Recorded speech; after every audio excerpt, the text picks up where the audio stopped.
No one who has the diagnosis of cancer, I don't care who it is, should have to go through this. Fired for a diagnosis of breast cancer. A Westminster woman says that's what happened to her, but is it illegal? New at 5:30, a Fox 31 problem solver investigation. Thanks for staying with us. I'm Kagan Harsha. And I'm Deborah Takahara. The 59-year-old grandmother was terminated last week after she says she was told to resign or be fired because her company would not grant her a leave of absence.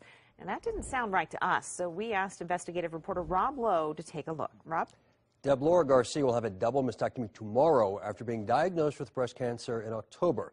Her doctor suggested a 2-month recovery period, but Laura says her employer refused, saying she's not protected by the Family Medical Leave Act because she's only been there 6 months, not a year.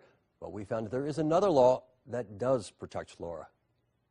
Laura Garcia's home is decorated for Christmas. Her wish list is simple. That I make it through this year. Her stress comes not just from a recent breast cancer diagnosis, but her employer's response when she shared the news. At that time, I was told that I would either have to resign or be terminated, since I had only been there for 6 months. Laura works for Touchstone Imaging, a company that performs MRIs, CAT scans, X-rays, and mammograms. You guessed it, Laura's own employer was who found her breast cancer.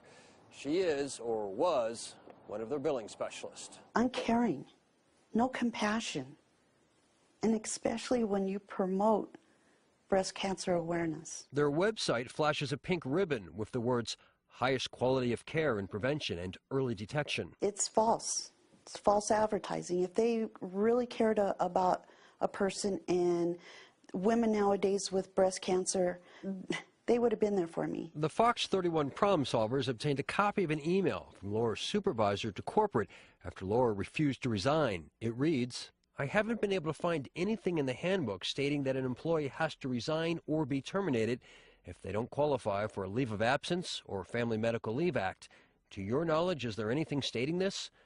The response from the Human Resources Director reads, the information from the handbook stating that she's not eligible for a leave of absence or Family Medical Leave Act suffices.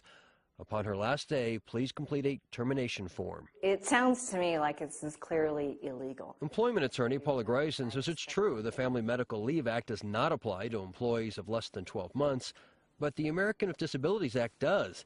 And time off for breast cancer surgery, she says, requires a reasonable accommodation. It's really somebody who's being kicked while they're down. Not only takes away a person's income, but at a critical time in a person's life, they take away her access to health insurance. We asked Touchstone Imaging why was Laura fired and if it was aware it might be violating the Americans with Disabilities Act. The CEO in Brentwood, Tennessee emailed us a response that reads in part, we believe that we have made it clear to Laura that we look forward to her returning to work at Touchstone following her recovery. Fired is certainly not the correct term, which would infer that she has a performance problem, and in which case we would not welcome her back.